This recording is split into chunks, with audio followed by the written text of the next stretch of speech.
Takuma एक बेरोजगार लड़का है जो कि सिर्फ गेम ही खेलता है। गेम खेलते खेलते मर जाता है और दूसरी दुनिया में रेनकार्नेट होता है डेमन किंग के रूप में। इसके साथ में दो काफी ज्यादा क्यूट लड़कियां हैं जिनकी दो दो प्रॉपर्टीज हैं, वो भी बड़ी बड़ी। ये इनके साथ में अपनी जर्नी शुरू करता है। ये कहानी काफी ज्यादा यूनिक है और इसके अंदर अलग अलग तरह के ब्लाइंड भी दे रखे हैं। कहानी काफी ज्यादा मजेदार है, तो मेरे कहने पे इस एनीमे को लास्ट एंड तक जरूर देखना। एक लड़का जिसका की नाम डियाब्लो है, वो 11 बजे गेम खेल रहा होता है। गेम खेलते दौरान उसके सामने दो एनिमीज आते हैं। उन्हें देख के वो अपने स्टाफ को हाथ में लेता है और उनके ऊपर एक अटैक करता है। वो खत्म हो चुके थे। उसकी आंखें खुलती है, उसके सामने दो काफी क्यूट लड़कियां उसे किस करती है। ये देख के वो काफी ज्यादा हैरान हो चुका था कि आखिरकार वो कहाँ पे आ गया। ये तो बीस्ट गर्ल उसके साथ कर क्या रही है। वो काफी ज्यादा घबरा जाता है। वो एक ऐसे टावर पे था जहाँ पे कि समनिंग रिचुअल्स को पूरा किया जाता है। ये बात उसे इसलिए पता थी क्योंकि वो उस दुनिया में है जिसकी वो गेम खेला करता था। वो सामने देखता है दो काफी क्यूट लड़कियां खड़ी होती हैं। वो दोनों यही बात कर रही थी कि इसका असली मालिक होगा कौन। इन दोनों ने मिलकर इसे समन किया था। दोनों में काफी देर तक लड़ाई चलती है। डियाब्लो उन्हें रोकना चाहता था पर उसने कभी लड़की से बात नहीं की थी अपनी लाइफ में। स्कूल से लेके हाई स्कूल ले लो चाहे प्राइमरी स्कूल, बस उसने एक बार बात की थी, तो वो भी गेम के अंदर। लड़कियों को रोकने के लिए वो गेम कैरेक्टर में आता है। मैं डेमन लॉर्ड हूँ, तुम दोनों मेरे सामने इतनी चटर पटर मत करो। उसकी बात सुन के वो हैरान थी कि उन्होंने एक डेमन लॉर्ड को समन किया है। उन्हें यकीन नहीं हो रहा होता है। इतनी ही देर में उनके गलों के ऊपर सर्वेंट वाले पट्टे आके लग जाते हैं। ये देख के वो खुद भी हैरान थे कि आखिरकार ये कैसे हो सकता है, क्योंकि सर्वेंट वाला पट्टा तो डियाब्लो के लगना चाहिए था पर ये तो उनके लग गया। डियाब्लो खुद भी हैरान था कि आखिरकार यहाँ पे चल क्या रहा है। अब वो टावर के नीचे आ जाते हैं। लड़कियां अपना नाम बताती हैं। पहली का नाम शेरा और दूसरी का नाम रैम होता है। डियाब्लो की नजर उसकी हाथ की अंगूठी पे जाती है। इस अंगूठी का कमाल ये होता है कि जब कभी भी सामने से कोई एनिमी उस पे अटैक करता है तब उसका अटैक उसके हीरो पर रिफ्लेक्ट हो जाता है। इसी वजह से शायद से ये उसके सर्वेंट बन चुके हैं।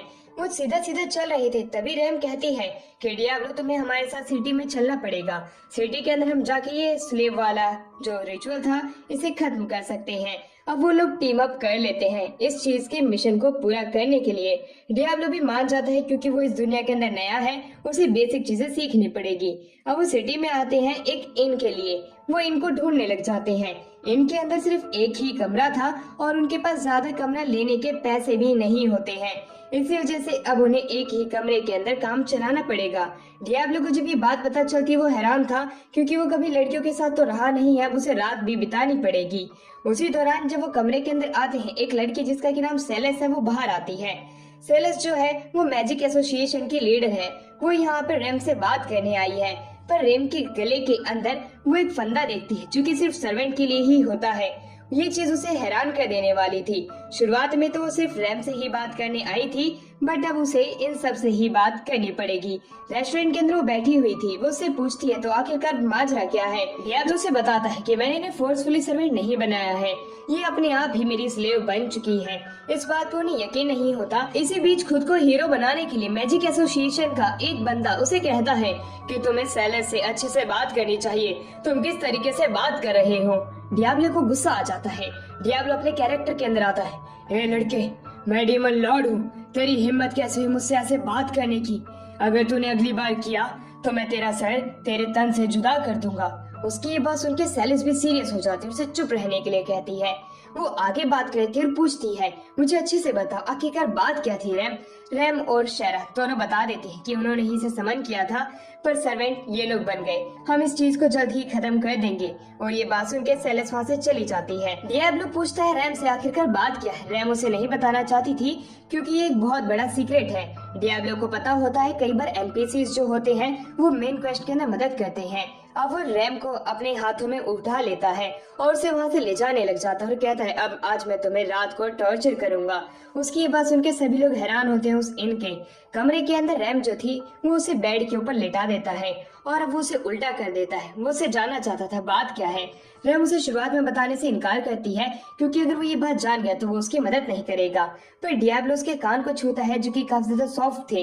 वो उसमें हाथ मारता है, उसके बाद में उसमें फूंक मारता है। इस वजह से रैम पूरी पानी पानी हो जाती है।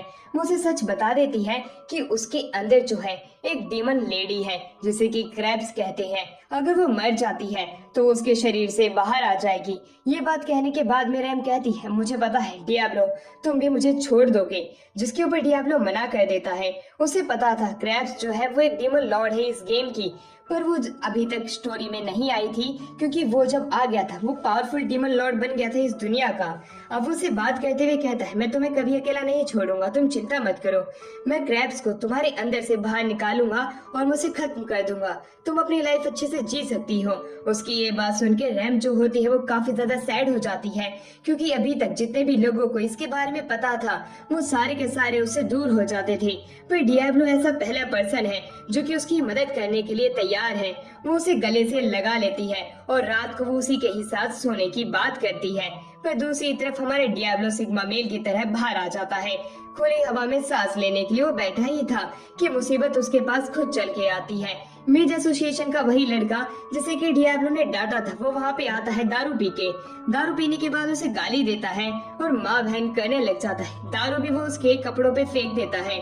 डियाब्लो को गुस्सा आ चुका था, वो उसे रुकने के लिए कहता है पर वो एक सैलमेंडर को समन कर देता है जो कि उसका पेट होना था। वो जैसे ही वहाँ पे आता है वो उस पे अटैक करने के लिए तैयार हो जाता है। सैलमेंडर को वो ऑर्डर देता है, इसे खत्म कर दो। डियाब्लो कहता है, ये क्या, ये सैलमेंडर है लेवल 40 का, इतना कमजोर जानवर ही तुमने समन किया। सैलमेंडर की आग से डियाब्लो के कुछ असर नहीं होता है। डियाब्लो अभी भी वैसे के वैसे ही खड़ा था। आग में से बाहर आता है, अपने स्टाफ को आगे करते हुए कहता है, तुमने एक गलत एनिमी को चुन लिया था, तुमसे बहुत बड़ी गलती हो गई। ये कहने के बाद में वो अपने स्टाफ से आग लगाता है, सैलमेंडर को वहीं पे बुझा के राख कर देता है और वो अब उसी पर्सन के पास जाता है जो कि मेज एसोसिएशन का था। वो कहता है, बच्चे, तेरी माँ मेरे ही पास आती थी, बाप से इस तरह की नाटक मत करियो, यहाँ से चला जा वरना मैं तुझे खत्म कर दूंगा। डियाब्लो आंखें खोलता है, वो बेड पे होता है, उसके कपड़े उतरे हुए थे। आसपास में उसे कुछ सॉफ्ट फील होता है और वो इन चीजों को दबाने लग जाता है। उसे पता चलता है जो चीज वो दबा रहा है वो कुछ अलग ही थी। वो उसे काफी ज्यादा खुशी मिलती है, उन्हें वो अच्छे से दबाने लग जाता है और उसी दौरान रैम और शेरा जो होती है वो जाग जाती है। वो जैसे ही जागती है वो खुद की प्रॉपर्टीज को बचाती है और वो उसे पीट देती है। अब वो एडवेंचर गिल्ड के पास जाने लग जाते हैं। इस दुनिया के अंदर किसी भी पर्सन की अगर ताकत को जानना है तो उसके लेवल से जाना जाएगा। डियाब्लो पूछता है कि आसपास में सारे बीस्टमैन क्यों हैं, जिसपे शेरा और रैम बताती है क्योंकि हम बीस्टमैन नेबरहुड में हैं। यहाँ पे इंसान इतनी आसानी से नहीं दिखते हैं क्योंकि वो बीस्टमैन से नफरत करते हैं, वो इन्हें अपने से नीचा समझते हैं, इसलिए तुम्हें इंसान यहाँ पे नहीं दिखेंगे। डियाब्लो ये बात जान के हैरान होता है। अब वो उनसे पूछता है कि एडवेंचर गिल्ड और कितनी दूर है, जिसमें वो बताते हैं कि बस हम पहुंचने ही वाले हैं, वहाँ पे हम अपना लेवल चेक कर सकते हैं। शेरा रैम से उसका लेवल पूछती है, रैम अपना लेवल 40 बताती है। शेरा ये बात जान के हैरान होती है और खुद का लेवल वो उससे ज्यादा ही आएगा। ये बात जब वो कहती है जिसपे रैम मना कर देती है। शेरा इस बात से दुखी थी क्योंकि रैम उसे कम आंक रही है। डियाब्लो इस बात को लेके काफी ज्यादा हैरान था कि रैम का लेवल इतना ज्यादा कैसे हो सकता है। दूसरी तरफ वो खुद के लेवल को भी जानने के लिए काफी ज्यादा उत्सुक था क्योंकि इस दुनिया के अंदर जब वो रीइंकार्नेट हुआ है तब वो यहाँ पे अपनी लाइफ फुल्ली जी सकता है। अब एडवेंचर गिल्ड के अंदर वहाँ पे लोग एक दूसरे को अच्छे से गाली देने लग जाते हैं, वो एग्रेसिव थे और ये चीज देखने के बाद में डियाब्लो घबरा जाता है। रैम कहती है ये नॉर्मल चीजें हैं। अब वो रिसेप्शनिस्ट के पास जाती है। रिसेप्शनिस्ट जो होती है अपनी प्रॉपर्टी दिखाते हुए उन्हें डॉक्यूमेंट साइन करने के लिए कहती है। शेरा डॉक्यूमेंट को साइन कर देती है पर डियाब्लो को लैंग्वेज आती नहीं है, इसलिए वो शेरा को फिल करने के लिए देता है। शेरा उसे फिल कर देती है पर रिसेप्शनिस्ट बताती है कि उन्हें यहाँ पे साइन करना पड़ेगा अपने ब्लड से और उन्हें खंजर देती है। डियाब्लो अपनी फिंगर कट करता है पर उसके अंदर से तो मूत की तरह खून बाहर निकलने लग जाता है। ये चीज देखने के बाद में वहाँ पे खड़े जितने भी लोग थे वो सारे डर जाते हैं कि आखिरकार ये क्या हो गया और डियाब्लो ने उस पेपर को साइन कर दिया होता है। उनका लेवल चेक किया जाता है। शेरा का लेवल जो होता है वो 40 के तकरीबन आता है। इसी वजह से शेरा काफी ज्यादा उदास हो जाती है क्योंकि उसने सोचा था कि उसका लेवल रैम से ज्यादा आएगा पर उसका लेवल कम होता है। अगली बारी डियाब्लो की आती है। डियाब्लो जैसे ही मिरर के सामने आता है और अपना हाथ आगे करता है, उसे एक चीज जरूर ये पता थी कि उसका लेवल हाई आएगा पर कितना आएगा ये नहीं। वो हाथ रखता है और वो मिरर टूटने लग जाता है। एनर्जी वेव्स तो पानी की तरह बाहर निकल रही थी कि एडवेंचर गिल्ड की जो मालिक होती है वो खुद भी नीचे आ जाती है। एडवेंचर गिल्ड की मालिक एक लोली होती है। उसे देखने के बाद में डियाब्लो उसके ऊपर लट्टू हो जाता है। वो उसे बताती है कि हम तुम्हें यहाँ पे नहीं रख सकते हैं क्योंकि तुम्हारा लेवल ज्यादा है और तुम मेरे अंडर काम नहीं करोगे क्योंकि मेरा लेवल तुमसे कम है। इसी वजह से तुम्हें यहाँ से जाना होगा, पर अगर तुम रुक के काम करना चाहते हो तो तुम्हें अच्छे पैसे मिल जाएंगे। डियाब्लो तैयार होता है क्योंकि इतनी सुंदर लड़की को पीछे नहीं छोड़ सकता था। वो गिल्ड मास्टर जो होती है उसके साथ में ये बिजनेस डील करने के लिए तैयार हो जाती है, क्योंकि उन्हें डियाब्लो जैसा ताकतवर एडवेंचरर उन्हें किसी और जगह पे बिल्कुल भी नहीं मिल सकता है। वो डियाब्लो खुद उनके साथ डील कर लेता है। वो जैसे ही डील करते हैं वो गिल्ड मास्टर जो होती है उनके लिए एक मिशन बाहर निकालती है जो कि सीधा मेज एसोसिएशन से आया था। उन्हें एक स्पेशल स्नेक को पकड़ना था जो कि जंगल की तरफ मिलेंगे। वो वहाँ पे निकल जाते हैं। डियाब्लो को तो शक हो रहा था कि आखिरकार मेज एसोसिएशन को हमारी ही जरूरत क्यों पड़ रही है इस तरह के स्नेक को पकड़ने के लिए, कहीं दाल में कुछ काला तो नहीं है। पर रैम उसे सोचने से मना कर देती है इतना ज्यादा, क्योंकि ये फालतू की ही बातें हैं। यहाँ पे उनका बुरा चाहने वाला कोई भी नहीं है। रैम की बातों पर से भरोसा हो जाता है। वो पूछता है क्यों ना हम टेलीपोर्ट मैजिक का इस्तेमाल करें, जिसके ऊपर शायरा बताती है कि इस तरह का कोई मैजिक ही नहीं है। इस वजह से डियाब्लो का दिमाग खराब हो जाता है, क्योंकि वो लगातार 5 घंटों से चल रही हैं। वो अभी तक अपने डेस्टिनेशन पे नहीं पहुंचे हैं। रैम कहती है कि बस हम पहुंचने वाले हैं। इस पे डियाब्लो खुश हो जाता है। 10 घंटे बाद भी वो नहीं पहुंचे होते, पर एट द एंड स्नेक जंगल पे वो पहुंच जाते हैं। ये जंगल अब और भी ज्यादा डरावना डियाब्लो को लग रहा था, गेम में कम लगता था। उसी दौरान शायरा बताती है कि सामने कुछ लोग हैं, मैं उनकी प्रेजेंस महसूस कर पा रही हूँ। जिसके ऊपर डियाब्लो पूछता है कि आखिरकार वो कहाँ पे हैं। शायरा जो होती है उन सबकी पोजीशन एक एक करके बताने लग जाती है। डियाब्लो अपना स्टाफ बाहर निकालता है, उन पर अटैक करने के लिए तैयार हो जाता है। शायरा जैसे जैसे इंडिकेट करती है वो फायर मैजिक का इस्तेमाल वहीं करता है। अब वहाँ से कुछ एल्फ निकल के आते हैं, क्योंकि जंगल में आग लग चुकी थी। वो अपनी क्वीन शायरा को लेने आए थे। वो एल्फ जो कि इस सेना को लीड कर रही थी वो कहती है कि मैं तुम लोगों से नहीं डरने वाली हूँ, हमारी क्वीन शायरा को तुम छोड़ दो वरना तुम सभी खत्म हो जाओगे। डियाब्लो हैरान था कि शायरा इनकी क्वीन है। दूसरी तरफ वो जब बात कर ही रहे थे शायरा बीच में बोल पड़ती है कि मैं तुम लोगों के साथ वापस नहीं जाना चाहती हूँ, और मैं अपने भाई से तो शादी बिल्कुल भी नहीं करूंगी, मैं अपने मन पसंदीदा लड़के से करूंगी।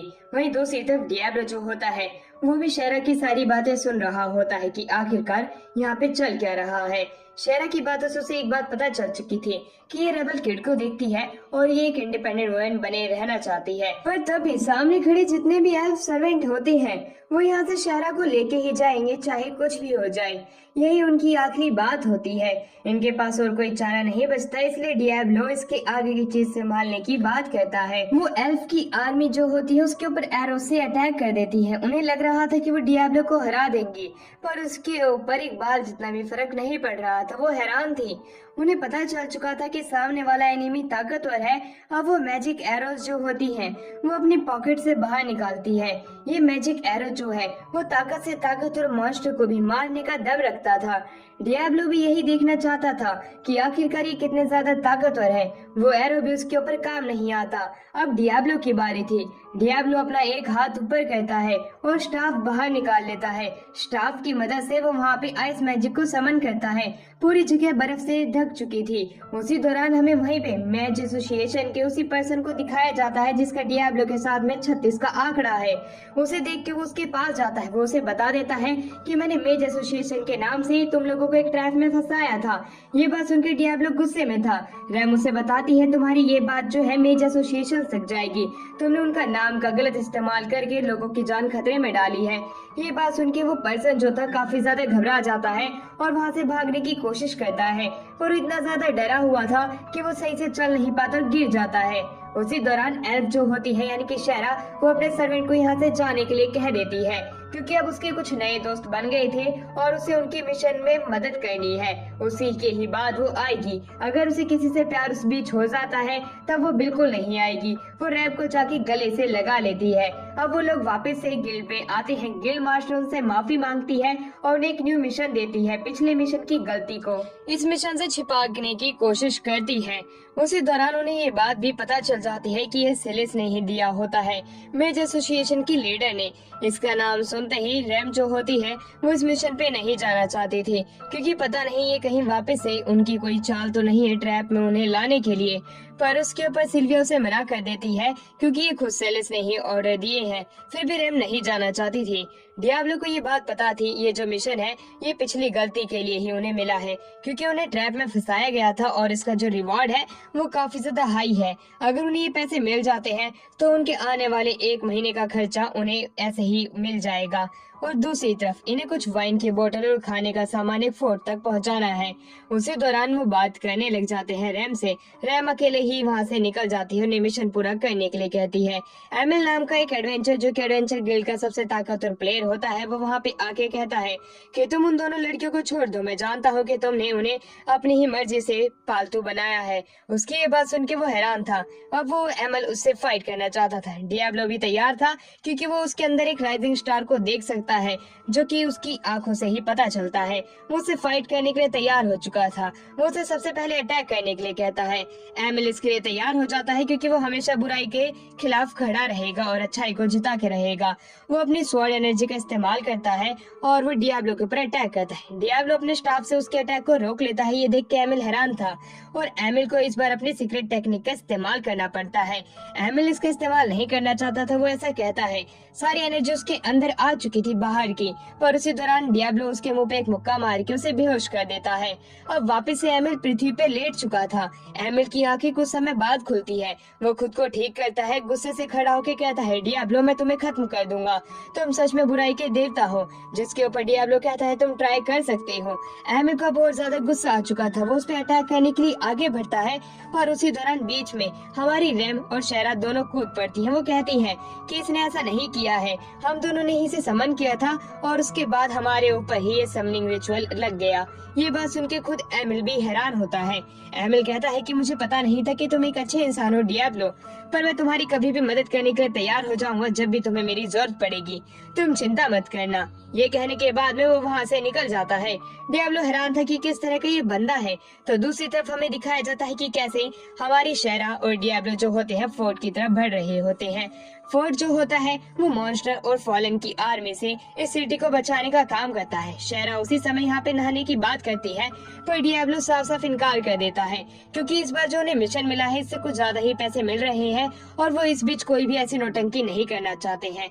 जिसके ऊपर शेरा एट द एंड मान जाती है। वो फोर्ट के पास जाते हैं, जहाँ पे कि कुछ लोग पहले ही उन्हें रोक देते हैं, क्योंकि वो डियाब्लो को एक फॉलन समझते हैं। फॉलन वो लोग होते हैं जो डीमन लॉर्ड को जगाने की कोशिश करते हैं और उस शैतान भी होते हैं। वो उसे शैतान ही समझ रहे होते हैं, क्योंकि उसके सर पे सींग थे। पर तभी उनके लीडर को पता चलता है ये तो वही है जो कि अभी एडवेंचर गिल्ड में आया है। ये अच्छा इंसान है और इसे टास्क मिला है पूरा करने के लिए। ये बात जान के वो खुश हो जाते हैं कि आखिरकार इन्हें भरोसा तो हुआ। शेर जो होती है उन्हें एक बास्केट देती है और वाइन पीने के लिए, पर वो कहते हैं कि यहाँ पे भी फॉलन का अटैक होने वाला है। ये बात सुनते ही डियाब्लो जान जाता है कि अभी वो लोग आएंगे आर्मी लेके, वो आर्मी जो कि रैम को पकड़ना चाहती है, जिससे कि वो डीमन लॉर्ड को जगा सके। उसी दौरान वो देख पा रहे होते हैं कि वहाँ पे जितने भी लोग थे वो सारे के सारे डरे हुए थे। डियाब्लो शेर को बताता है यहाँ पे अब एक आर्मी आने वाली है, वो आर्मी जो कि तबाही मचाती है और डीमन लॉर्ड के लिए काम करती है और वो रेम को पकड़ के यहाँ से ले जाएंगे। उसकी बात सुनने के बाद में शेर यहाँ के लोगों को बचाना चाहती थी। शेर यहाँ पे नहीं चाहती थी कि लोग मारे जाएं। गार्ड उसे एक लेटर देता है और कहता है कि तुम मेरे घर तक पहुँचा देना। डियाब्लो की ये बात सुन के काफी ज्यादा हैरान था। गार्ड यहाँ से जाना चाहता था, पर उसे अपने लोगों की रक्षा भी करनी थी, इसलिए वो वहीं पे खड़ा रहेगा। डियाब्लो जो होता है उनकी मदद करने के लिए थोड़ा डाउन होने लग जाता है और शेरा भी जब उसे कहती है कि इनकी मदद करनी चाहिए, क्योंकि ये लोग भी चाहते हैं कि ये जिंदा रहे, हम किसी नादान इंसान को मरते हुए नहीं देख सकते हैं। गार्ड जो होता है वो भी उसे जाने के लिए कहता है, पर डियाब्लो शेरा की तरफ देखता है और उनको प्रोटेक्ट करने का वादा करता है। उन सभी को ऊपर आने के लिए कहता है। सामने वो खुद खड़ा होता है। सामने एक बहुत बड़ी आर्मी जो होती है उन्हीं की तरफ बढ़ रही होती है, जो कि फॉरेन से भरी हुई थी। उन्हें लीड करने वाली लीडर जो होती है वो पीछे खड़ी हुई थी। डियाब्लो इंतजार कर रहा था कि कब वो लोग यहाँ तक आएंगे। शेरा उसे अपना ध्यान रखने के लिए कहती है। डियाब्लो पूरा कंफर्म था कि वो इन लोगों को तो हरा ही देगा। दूसरी तरफ रैम से सेलेस मिलती है। सेलेस उससे पूछती है, मुझे लगता है कि डियाब्लो जो है वो तुम्हारा बुरा चाहता है।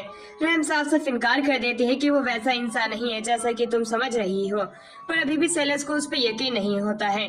सेलेस उसे समझाने की कोशिश करती है कि उसे मेज एसोसिएशन में आ जाना चाहिए, पर रैम खुद ही यहाँ पे एडवेंचर करना चाहती है और खुद को सुरक्षित रखने का वादा करती है, क्योंकि उसे डियाब्लो पे और शेरा पे बहुत ही ज्यादा भरोसा है और वो उसका भरोसा नहीं तोड़ेंगे। वहीं दूसरी तरफ मेज एसोसिएशन का वही बंदा वहाँ पे आता है। उसके कपड़ों पे खून लगा हुआ था और वो वहाँ पे रैम को मारने के लिए आया था, क्योंकि डियाब्लो जो है उसी की ही वजह से उसकी लाइफ खराब चल रही है। मेज एसोसिएशन ने उसे सजा भी दे दी थी, अब वो वहाँ से भाग के आया है। तभी वो वहाँ पे अटैक करने लग जाता है रैम के ऊपर।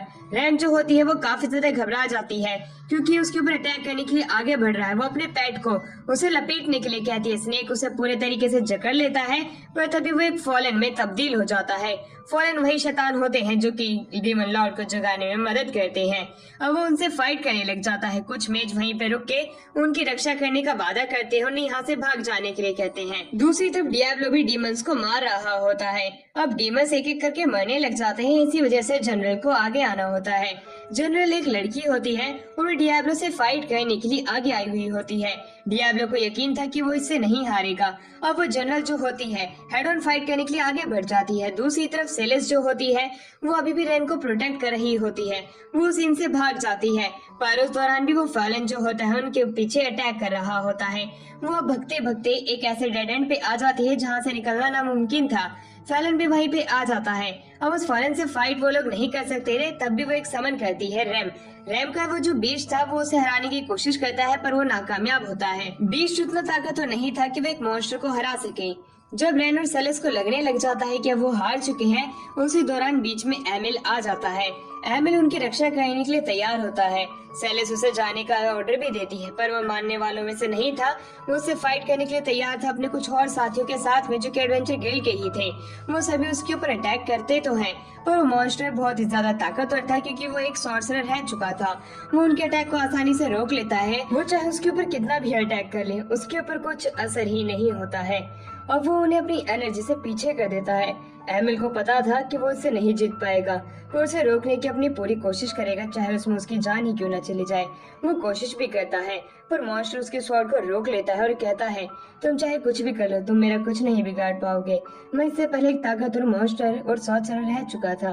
वो गोली से उसके ऊपर अटैक भी करता है और वहाँ पे रैम उसे रुकने के लिए कहती तो है, पर एमिल रुकना नहीं चाहता था। वो उन्हें चाहे कुछ भी हो जाए बचा के रहेगा। तो दूसरी तरफ हमें डियाब्लो को दिखाते हैं। डियाब्लो अभी भी उसी जनरल से फाइट कर रहा होता है। जनरल से काफी देर तक फाइट करने के बाद में वो कहता है, क्यों ना हम इसे एक ही बार में खत्म कर दें, तुम अपने सबसे ताकतवर स्पेल का इस्तेमाल करो। वो वैसा ही करती है और अपनी एनर्जी जो होती है उसमें डालने लग जाती है। वो अटैक देखने में खतरनाक लग रहा था। डियाब्लो को लगता है कि इससे कुछ हो सकता है, पर उसका बाल भी बाका नहीं होता है। डियाब्लो सही सलामत खड़ा था। उसे पता नहीं चल रहा था कि आखिरकार यहाँ पे क्या हो रहा है। ये फाइट काफी ज्यादा लंबी खिंच रही है। डेमन जनरल भी हैरान था कि इसको आखिरकार कुछ भी क्यों नहीं हुआ है। डियाब्लो खुश हो रहा था। पीछे फोर्ट के ऊपर जितने भी लोग थे वो सारे के सारे बताते हैं कि सिटी के अंदर अटैक हो चुका है और रैम अभी खतरे में है काफी ज्यादा, तो हमें जल्द से जल्द कुछ करना होगा। और वो अब डीमन जनरल की तरफ देखता है। डीमन जनरल तो काफी ज्यादा खुश थी। वो कहती है कि हमने पहले ही हमारे कुछ वहाँ पे लोग बैठा रखे थे, इस वजह से अब डियाब्लो को अपने सबसे ताकतवर स्पेल का इनके सामने इस्तेमाल करना होगा, क्योंकि इसी के ही बाद वो वहाँ पे जा सकता है इन लोगों को हरा के ही। डीमन जनरल को लग रहा होता है कि इसका अटैक उतना ज्यादा ताकतवर नहीं होगा, पर डियाब्लो के उस पावर की सिर्फ एक ही बूंद नीचे गिरती है और वहाँ पे बहुत बड़ा ब्लास्ट हो जाता है। ये ब्लास्ट इतना ज्यादा ताकतवर था कि सामने पूरी डीमंस की आर्मी खत्म हो जाती है और जनरल के जितने भी कपड़े थे वो उसके शरीर से अलग हो जाते हैं। इतने ज्यादा ताकत देख के वो हैरान थी। पर दूसरी तरफ डियाब्लो जो होता है वो शेरा को अपने पास लाता है। शेर जैसे उसके पास में आती है वो वहाँ से टेलीपोर्ट होके दूसरी जगह पहुँच जाता है। एमिल को हमें दिखाया जाता है। एमिल जो होता है बीबी उन लोगों को बचाने की कोशिश कर रहा होता है, चाहे उसकी जान ही क्यों न चले जाए। सेलेस उसे जाने के लिए कहती है, तो दूसरी तरफ वो डेमन कहता है, अब तुम्हें मरना होगा, मैं तुम्हारे 1000 टुकड़े करूंगा इसके बाद में। ये कहने के बाद ही वहाँ पे डियाब्लो आ जाता है। डियाब्लो जो था उसे देख के वो कहता है, तुम यहाँ पे क्या कर रहे हो। डियाब्लो कहता है कि तुम लोगों ने बहुत ही बड़ी गलती कर दी मेरे साथियों के ऊपर अटैक करके, अब तुम्हारा मरना निश्चित है। पर दूसरी तरफ वो मॉन्स्टर अपनी ही बातों में लगा हुआ था।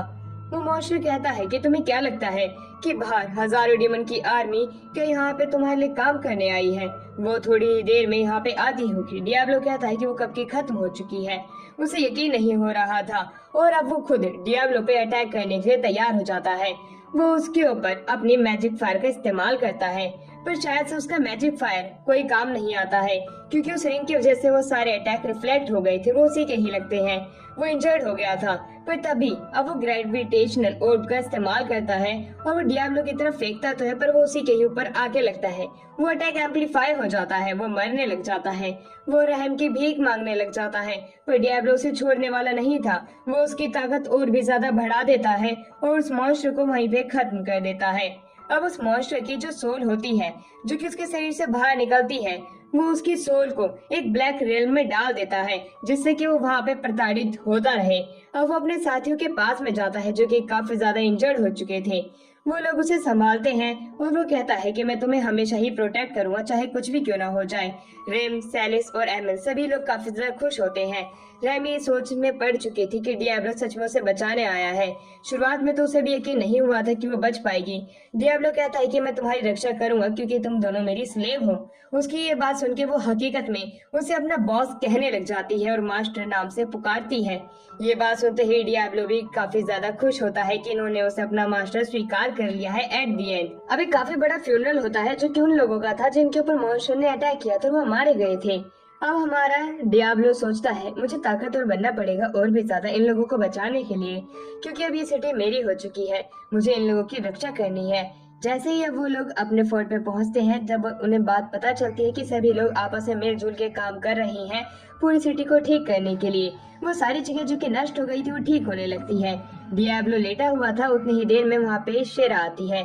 शेर जैसे ही वहाँ पे आती है, वो उसके ऊपर कूद जाती है। उसने अपने कपड़े काफी ज्यादा छोटे पहने हुए होते हैं और वो वहाँ पे उसे मजे देने आई थी, पर रैम वहाँ पे आके उसे रोक लेती है और दोनों के दोनों हमारी डियाब्लो का हाथ पकड़ के अपनी तरफ खींचने लग जाती है।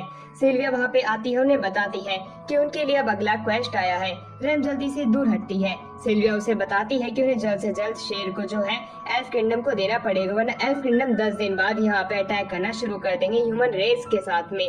ये बात सुनते ही डियाब्लो हैरान हो जाता है। वो उसे बताती है कि उसका बड़ा भाई उसे चाहता है अगले 10 दिन के अंदर अगर हम उसे उसके घर पे पहुंचा देते हैं, जब सब कुछ ठीक रहेगा और अवार्ड भी मिलेगा, वरना दूसरी तरफ उन्होंने शेर के ऊपर बाउंड्री रख दी है, इस वजह से अब लोग ही आके वरना उसे ले जाएंगे। अब हमारा डियाब्लो उसे बचाना चाहता था क्योंकि अब वो उसकी साथी बन चुकी है। रैम भी यही चाहते थे। सिल्विया कहती है फिर हमें इस सिटी के लॉर्ड से बात करनी पड़ेगी, क्योंकि वही अब हमें आगे की चीजें बता सकते हैं। मेरे पास सिर्फ लिमिटेड इन्फॉर्मेशन ही है और वही मैं सिर्फ तुम्हें दे सकती हूँ, पर जहाँ तक मैं जानती हूँ कि शेर को यहीं पे रुकना चाहिए, क्योंकि अब वो तुम्हारी दोस्त बन चुकी है। डियाब्लो एल्फ किंगडम से फाइट करने के लिए तैयार था और वो कहता है कि वो लोग इससे मुझे अलग नहीं कर सकते हैं। मैं शेर को बचाने की पूरी कोशिश करूंगा। शेर और रैम दोनों के दोनों काफी ज्यादा खुश हो जाते हैं कि डियाब्लो वापस से उनके लिए स्टैंड ले रहा है। अब रैम डियाब्लो से पूछती है कि तुम क्या करोगे, जिसपे डियाब्लो कहता है मैं शेर के लिए पूरा एल्फ किंगडम को नष्ट कर सकता हूँ, क्योंकि अब वो मेरी ही एक साथी है तुम्हारी ही तरह।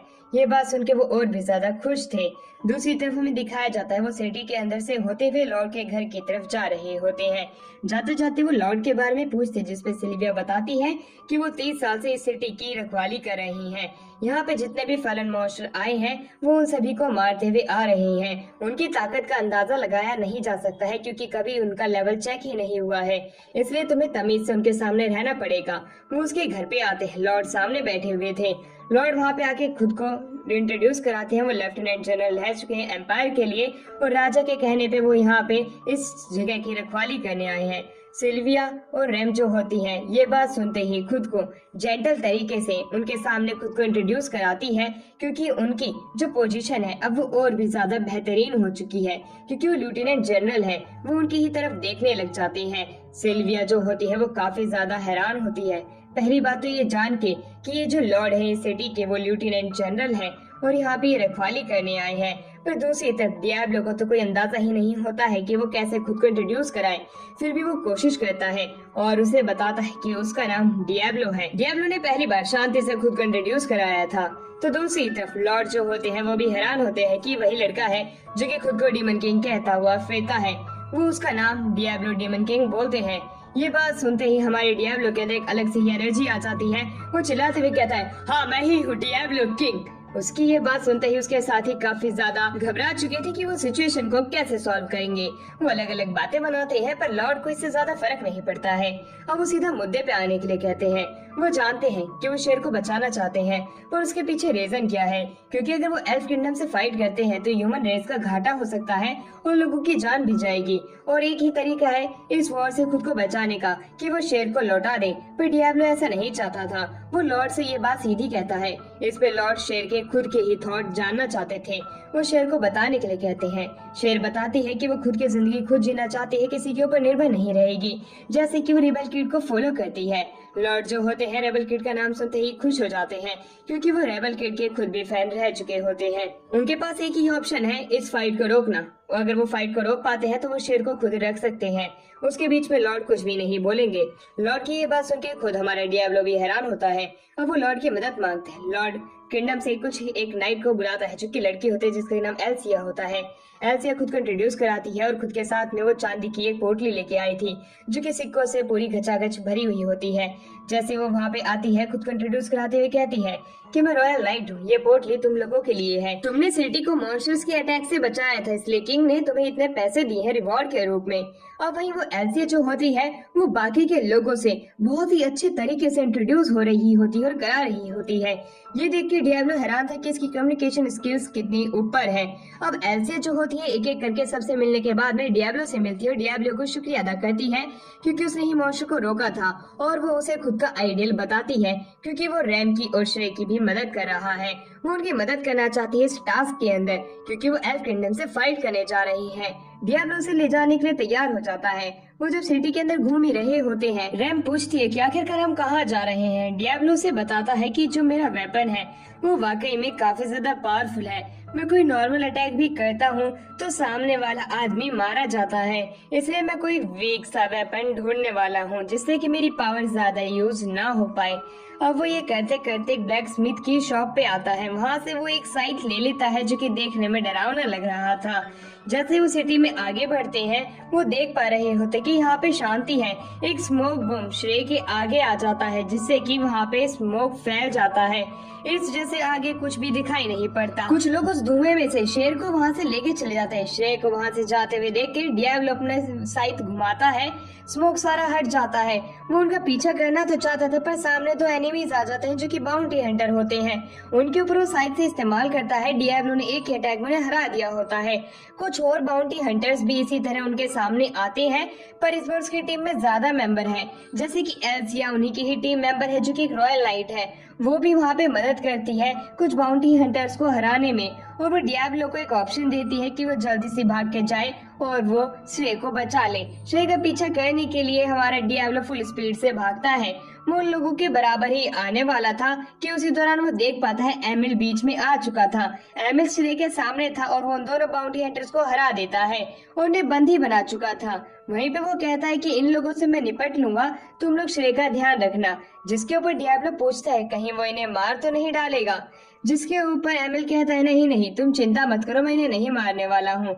डियाब्लो को तब भी इसके ऊपर शक तो था। वहीं एमिल कहता है कि बस मैं इसे थोड़ा बहुत काम करवाऊंगा, इसके बाद छोड़ दूंगा। वो उन्हें लेके वहां से जाने लग जाता है।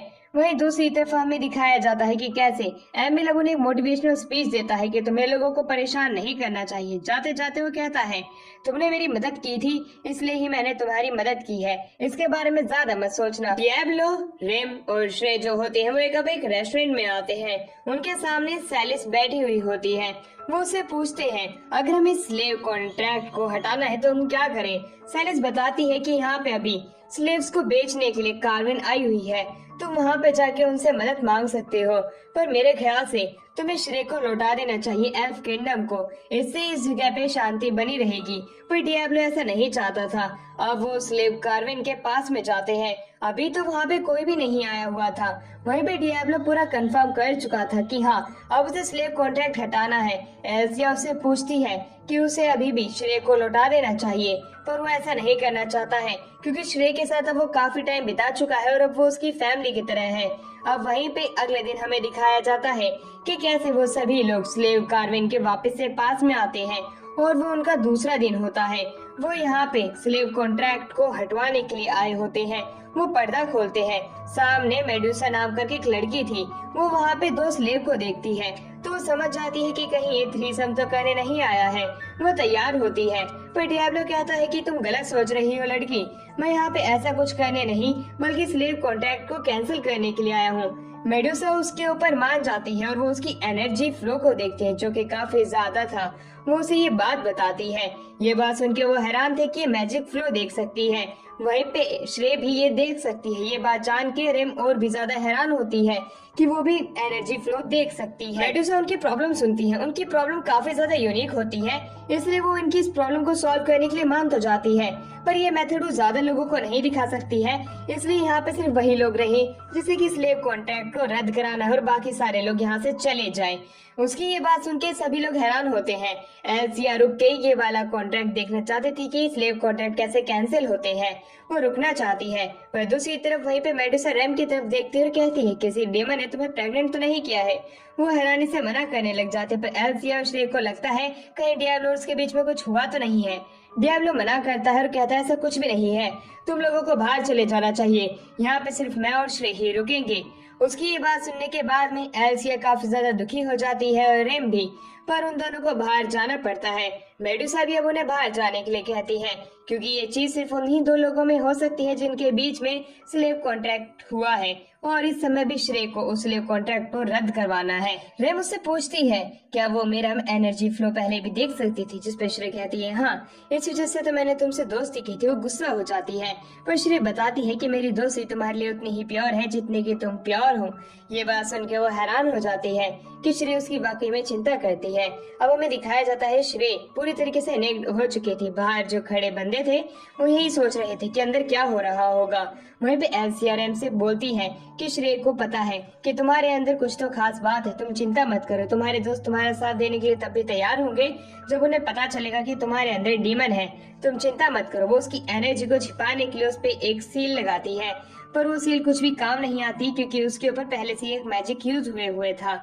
ये देखने के बाद में एल्सिया इस बात को भूल जाने की कोशिश करती है और वहीं कार्बन के अंदर हमें दिखाया जाता है कि कैसे मेडुसा जो होती है उसे ऑर्डर देती है कि तुम्हें इसे टच करना ही होगा चाहे कुछ भी हो जाए, तभी तुम इसके अंदर का मैजिक फ्लो देख सकते हो और उसकी मदद से स्लेव कॉन्ट्रैक्ट को रद्द कर सकते हो।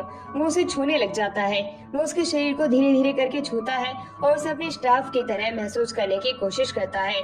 जहाँ पे ज्यादा एनर्जी होगी उसे वहीं पे अपनी एनर्जी को इंजेक्ट करना होगा। मेडुसा का ये साफ साफ ऑर्डर था, वरना इसके बिना वो बिल्कुल भी इस कॉन्ट्रैक्ट को रद्द नहीं कर पाएगा। अपना जो डेब्लो होता है वो पूरी कोशिश करता है और वो शायद से उस कोर को ढूंढ भी लेता है जहाँ पे मैजिक हो सकता है, पर उसे काफी ज्यादा दिक्कत आती है। वो मेडुसा को बताता है पर रात के समय हमें पता चलता है कि स्लेव कॉन्ट्रैक्ट वो रद्द नहीं कर पाए क्योंकि उसे काफी ज्यादा दिक्कत हो रही थी उस कोर को ढूंढने में। उस कोर की एनर्जी इधर से उधर तितर बितर होती जा रही थी। ये बात जब बाकी लोगों को पता चलती है वो दुखी हो जाते हैं। तो श्रेय को खुश देख के वो भी अपने मूड को थोड़ा अप करते हैं और वो कहते हैं अब हमें पार्टी करनी चाहिए। पर वहाँ पे डियाब्लो सो जाता है। डियाब्लो की आंखें खुलती है, उसे लगता है कि ये सभी लोग मेरे पास आके सोएंगे, पर ऐसा कुछ नहीं होता। एल्सिया दूसरे कमरे में जाके सोने की बात करती है और इन दोनों को इसी कमरे में छोड़ जाती है। वहीं भी एक फ्लूट की आवाज आती है। श्रेया पूरे तरीके से स्टन हो जाती है। उसे पता नहीं था कि उसके साथ क्या हो रहा है। सामने से गेट खुलता है और उसके अंदर से वही लड़का आता है जिसकी उसके साथ शादी होने वाली थी, यानी कि उसका बड़ा भाई। वो वहाँ पे आके खुद को इंट्रोड्यूस कराता है, पर दूसरी तरफ डियाब्लो जो होता है वो बीच में आ चुका था। श्रेय काफी ज्यादा घबरा चुकी थी, पर दूसरी तरफ डियाब्लो कहता है तुम्हारे आने का काम क्या है, वो यहाँ से नहीं जाएगी। जिसके ऊपर वो वहाँ पे आके कहता है मुझे माफ कर दो कि इसके पीछे बाउंटी हंटर्स लग गए थे, इसमें मेरे फादर की गलती है, उन्होंने ही ये करने की कोशिश की थी और मैं यहाँ पे इससे माफी मांगने आया हूँ। उसकी चिकनी चुपड़ी बातें सुन के डियाब्लो को तो उसके ऊपर शक हो रहा था कि आखिरकार ये लड़का यहाँ पे आके माफी खुद से ही क्यों मांग रहा है। इसके पास ये भी तो एक चारा था कि वो यहाँ पे आके कुछ भी ना कहे। उसे उसके ऊपर शक हो रहा था, पर एट द एंड वो सोचता है शायद से ये अच्छा लड़का होगा। वो लड़का कहता है कि श्रेय मैं तुमसे कल आके बात करूंगा। मेरा सवाल यही रहेगा क्या तुम किंगडम आना चाहती हो या नहीं आना चाहती हो। वही वो डियाब्लो से ये बात कहता है। अगर मेरे साथ ही किंगडम में आने को मान जाएगी तो तुम इसे रोक नहीं सकते हो। ये डील हुई ना, जिसके ऊपर डियाब्लो भी कुछ नहीं कह पाता, क्योंकि अगर ये श्रेय की चॉइस होगी तब उसे ये मानना ही पड़ेगा, चाहे उसकी मर्जी हो या ना हो। इसलिए वो उसकी डील के ऊपर मान जाता है। ये बात सुन के एल्फ काफी ज्यादा खुश होता है और वो वहाँ से अपने घर के लिए निकल जाता है। डियाब्लो हैरान था कि इसके आने का यहाँ पे रीजन क्या हो सकता है। मुझे जल्द से जल्द कुछ करना होगा। रात के समय श्रेय जो थी वो खिड़की से चांद को देख रही थी। रेम उठती है। रेम उसके पास जाके पूछती है कि तुम्हारा आखिरकार जवाब क्या है, जिसपे श्रेय बताती है कि वो दोनों उसके दोस्त हैं। वो उनके साथ अपना टाइम स्पेंड करना चाहती है। वो यहाँ तक कि अपना एक सपना भी बता देती है कि वो उनके साथ में एक कैफे खोलना चाहती है, जिसके अंदर वो दोनों मेड बन के रहे और उनका बॉस डियाब्लो हो। इस तरह का सपना सुन के रेम कहती है, तुमने अपने सपने में हम दोनों को क्यों जोड़ा? जिसके ऊपर श्रेय बताती है कि वो दोनों उसके पहले दोस्त हैं, इस वजह से वो उनके साथ में ही अपनी लाइफ स्पेंड करना चाहती है। रेम जो होती है उसकी इतने ज्यादा काइंड वर्ड सुन के उसी समय रो देती है। उसे पता नहीं था कि श्रेय वाकई मुझसे इतना ज्यादा प्यार करती है। वहीं दूसरी तरफ हमारा सीन यहाँ से शिफ्ट होता है और हमें डियाब्लो के सपने को दिखाया जाता है। डियाब्लो एक बहुत ही बुरा सपना देख रहा होता है, जिसमें उसके दोस्त बात कर रहे होते हैं कि हमने उससे कितना ज्यादा काम फ्री में कराया है, वो हमारे लिए चेला बन के रह चुका है।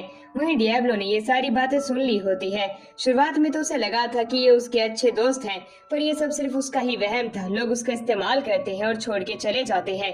अगले दिन वो उठता है। श्रेय और रेम दोनों के दोनों उसके ऊपर अपने प्रॉपर्टी रख के सो रही थी। वो जल्दी से खड़ा होता है और अपने कपड़े पहन लेता है। कपड़े पहनने के बाद में वो वहाँ पे बात करने लग जाते हैं। ये कहते हुए रेम कहती है कि मैं एल्सिया के साथ में लॉर्ड से मिलने जा रही हूँ, थोड़ी बहुत और इन्फॉर्मेशन निकालने के लिए, और पिछले दिन श्रेय का यहाँ पे भाई आया था, ये न्यूज हमें वहाँ तक पहुँचानी है। ये कहने के बाद में वो दोनों वहाँ से चली जाती है। श्रेय उन्हें टाटा गुड बाय कहती है और वो जिस टास्क के लिए जा रहे हैं और अपना ध्यान रखने के लिए कहती है। वो भी श्रेय को अपना ध्यान रखने के लिए कहती है, क्योंकि यहाँ पे बाउंटी हंटर्स घूम रहे हैं। श्रेय कहती है, जब तक मेरे पास डियाब्लो है मेरा कोई कुछ नहीं बिगाड़ सकता है। डियाब्लो कहता है कि मुझे पोशन बनाने लेने चाहिए जिससे कि पावर इंक्रीज हो सकती है। आइटम्स तो कलेक्ट कर चुका था, पर उसे ये चीज बनानी नहीं आती थी। वो ये चीज भूल चुका था क्योंकि उसने गेम में ही सिर्फ देखी थी। पर उतनी ही देर में उसका ध्यान सामने बैठे श्रेय के बॉक्स पे जाता है और जैसे ही वो देखता है वो पोशन उसी समय बन के रेडी हो चुका होता है। ये देख के वो हैरान था। उसे ना चाहते हुए भी श्रेय के उन्हीं ही प्रॉपर्टी की तरफ बार बार देखना पड़ता है, जिससे कि वो और भी ज्यादा पोशन बना सके। वो इसकी इनोसेंस को देख के काफी ज्यादा खुश भी हो रहा होता है और पोशन भी तैयार हो रहे होते हैं। पर उतनी ही देर में डियाब्लो कहता है कि श्रेय, मैं तुम्हारे साथ अपनी जिंदगी बिताना चाहता हूँ। मैं नहीं चाहता हूँ कि तुम अपने भाई के किंगडम में जाओ और उससे शादी करो। उसकी ये बात सुन के खुद श्रेय भी उदास हो जाती है। वो दोनों एक दूसरे के साथ टाइम स्पेंड करना चाहते हैं, पर इनकी बात इसी बीच में इंटरप्ट हो जाती है, क्योंकि एक फ्लूट की आवाज वापस से बजने लग जाती है और श्रेय एकदम से स्टन हो जाती है। उतनी ही देर में गेट खुल जाता है। गेट के दूसरी तरफ और कोई नहीं बल्कि उसका बड़ा भाई होता है, जो कि एक बोगी लेके आया हुआ होता है। कार्ड को देखते ही वो वहाँ से जाने लग जाती है। डियाब्लो उसे रोकने की कोशिश करता है, पर शायद से वो अपने मन में थी ही नहीं, वो कुछ और ही बोली जा रही थी। वो कहती है कि मुझे अपनी फैमिली के पास जाना है, मुझे वहाँ की प्रिंसेस बनना ही पड़ेगा, चाहे कुछ भी हो जाए। ये कह के वो जाने लग जाती है। डियाब्लो अभी भी उसे रोकने की कोशिश करता है, पर वो पीछे मुड़ के कहती है कि डियाब्लो, तुम्हें मेरे पीछे आने की कोई जरूरत नहीं है। वो अपने भाई से मिलती है। उसका भाई कहता है, डियाब्लो अभी तुम्हारे सामने हाँ बोल रही है, मैं इसे लेके जा रहा हूँ। ये कहने के बाद में उसे कार्ट में बैठा के ले जाता है। पीछे से रेन और एल्सिया आती है। वो अब डियाब्लो से पूछती है कि आखिरकार श्रेय कहाँ पे है, पर उसे पता था कि श्रेय जो है वो अब जा चुकी है। वो उन्हें कुछ भी नहीं बताता है, कमरे की तरफ भरने लग जाता है। रेन तब भी उससे पूछती है कि आखिरकार वो कहाँ पे है। डियाब्लो बता देता है कि वो अपने किंगडम लौट चुकी है, हायर को जन्म देने के लिए। ये बात सुनते ही रेन वापस से दौड़ पड़ती है। उसे कहती है कि तुम्हें उसे रोकना चाहिए था।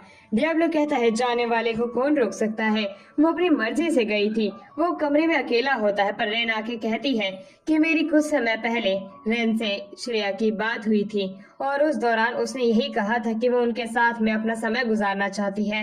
वो अपनी फैमिली में वापस लौट के नहीं जाएगी, वो अपने दोस्तों के साथ रहेगी। तुम्हें उसे रोक लेना चाहिए था। डियाब्लो की ये बात सुन के कहता है, पर वो तो अपनी मर्जी से गई है। रेन बताती है, क्या पता उसको उसने कंट्रोल किया हो, पर हमारा डियाब्लो पहले से ही जानता था किसी को कंट्रोल करने वाला आज तक यहाँ पे कोई इक्विपमेंट बना ही नहीं है। अब उसे याद आने लग जाती है वो सारी चीजें। जिसके अंदर उसे भी धोखा मिला था अपने चाहने वाले लोगों से, इसलिए अब वो किसी से ज्यादा उम्मीद नहीं करता है और शायद से उसने श्रेय से ज्यादा उम्मीद कर ली। वहीं दूसरी तरफ रेन कहती है तुम्हें अपने साथियों पे इतना भरोसा भी नहीं है, मुझे ऐसा लगता है, इसलिए मैं अकेली जाऊंगी और श्रेय को बचाऊंगी, तुम यहीं पे रुक जाना। अब डियाब्लो कुछ नहीं कर सकता था, उसे वो पल याद आने लग जाते हैं जो कि उसने इन दोनों के साथ बिताए थे। वो श्रेय की उन सारी चीजों को याद करता है और वो भी सोच में पड़ जाता है कि सच में क्या श्रेय यही चाहती है। ये कहने के बाद वो कहता है तो रेन सिर्फ मैं तुम्हारी मदद करने जा रहा हूँ। रेन खुश हो जाती है। उसी दौरान वहाँ पे एल्सिया भी आ जाती है। एल्सिया उनका साथ देने के लिए यहाँ पे आई हुई होती है क्योंकि वो किसी को भी मुसीबत में नहीं देख सकती है और श्रेय उसकी दोस्त रह चुकी है, इसलिए वो भी उसकी मदद करेगी उसकी वापस से नॉर्मल लाइफ में आने के लिए। अब उनकी टीम 2 से बढ़ के 3 हो जाती है। अब वो लोग ताकतवर हो चुके थे क्योंकि अब एक रॉयल नाइट उनकी टीम में है।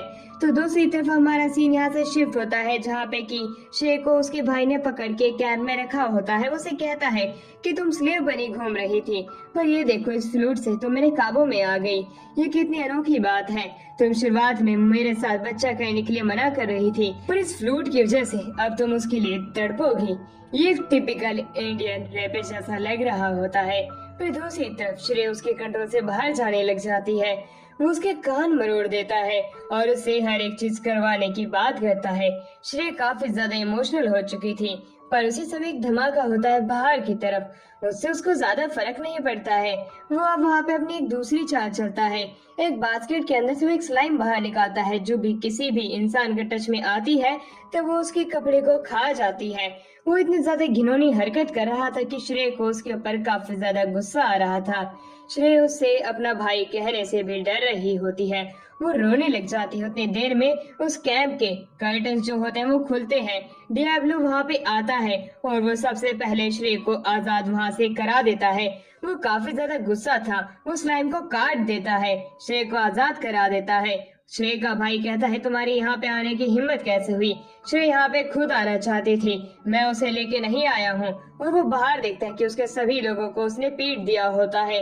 वो कहता है ये तो एक वायलेशन है जो हमारे बीच में संधि हुई थी, जिसके ऊपर वो कहता है श्रेय वाकई में क्या चाहती है, हम इससे अब पूछ सकते हैं।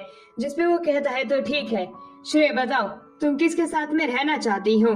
डियाब्लो की ये बात सुन के श्रेय जो होती है वो बोलने ही वाली थी कि उसी दौरान वही प्रिंस जो था वो फ्लूट बजा देता है। अब वो उसका माइंड कंट्रोल में आ जाता है। वो कहती है मैं अपने भाई के साथ रहना चाहती हूँ, पर डियाब्लो अपनी पावर का इस्तेमाल करते उसे सच बताने के लिए कहता है। जिसपे वो कहती है कि मैं अपने दोस्तों के साथ में जीना चाहती हूँ, मैं अपनी फैमिली के पास वापस नहीं जाऊंगी। डियाब्लो कहता है तुमने सुन लिया होगा। ये सुनने के बाद वो एल्फ प्रिंस काफी ज्यादा गुस्से में आ जाता है। अब वो इस प्रॉब्लम से नहीं निकल सकता था, इसलिए वो वहाँ पे अपनी रॉयल फैमिली को प्रोटेक्ट करने वाले डिवाइन बीस्ट को बुलाने की बात करने लग जाता है। वो एक डिवाइन हाइड्रा होता है जिसके 5 चेहरे होते हैं। डियाब्लो से फाइट करने के लिए तैयार था। श्रेय उसे बताती है कि ये हमारा प्रोटेक्टर है, ये रॉयल फैमिली को प्रोटेक्ट करता है, तुम इससे नहीं जीत पाओगे। पर तभी डियाब्लो से फाइट करना चाहता था श्रेय के लिए। वो उसे यहाँ से आज लेके जाएगा चाहे कुछ भी क्यों न हो जाए। अब वो जो हाइड्रा होता है वो उनके ऊपर अटैक करने वाला था, इसलिए वो अपने साथियों को पहले छुपा देता है और खुद आगे खड़ा होता है। एल्फ प्रिंस तो काफी ज्यादा खुश था, पर वो हाइड्रा उसी पे ही अटैक कर देता है। डियाब्लो समझ जाता है कि ये भी उसके कंट्रोल में नहीं है, तो इसका हराना उतना मुश्किल भी नहीं होगा। वो ये चीज भी समझ चुका था कि ये चीजें गेम के अंदर न्यू है। इसका मतलब है कि गेम धीरे धीरे अपग्रेड कर रही है। आने वाले टाइम में मुझे और ताकतवर दुश्मन भी मिल सकते हैं। ये कहने के बाद में डियाब्लो जो होता है अपने स्टाफ को आसमान की तरफ उठाता है और काफी सारे एस्ट्रॉइड से उसके ऊपर अटैक कर देता है, पर उससे ज्यादा कुछ फर्क हाइड्रा पे नहीं पड़ता है। उसका कटा हुआ सर वापस से उगने लग जाता है, यानी कि इसके पास में हीलिंग एबिलिटीज भी है। अब वो हाइड्रा खुद भी अटैक करता है। अलग अलग तरह के एलिमेंट की पावर उसके एक फेस से निकल रही थी। वो कुल मिला के 5 तरह के एलिमेंट का इस्तेमाल करता है और इससे डियाब्लो को काफी ज्यादा तकलीफ हो रही थी उसके अटैक्स को रोकने में। वो समझ नहीं पा रहा था कि आखिरकार अब मैं इसे कैसे हराऊं। उतनी ही देर में श्रेय जो थी झाड़ियों के पास से बोलती है कि डियाब्लो हर एक हाइड्रा के अंदर एक कोर होती है, तुम्हें उसकी मैजिक कोर को पहचानना है। वो कोर इसके ही शरीर के अंदर कहीं ना कहीं होगी, बस तुम्हें एहसास करना है कि वो कोर कहाँ पे है और वहीं पे अटैक कर देना है। इससे ये हाइड्रा मारा जाएगा। पर वो उससे पहले ये बता भी देती है कि ये जो कोर है ये उसके पूरे शरीर में ट्रेवल करती रहती है, इसलिए जान पाना कि कोर कहाँ पे ये मुश्किल है। पर डियाब्लो को इससे ज्यादा तकलीफ नहीं होगी। डियाब्लो भागते हुए उसके नीचे चला जाता है। उसके पेट के पास में जाते ही वो वहाँ पे एक फॉर्मेशन बना देता है और उसको पूरे तरीके से जला के राख कर देता है।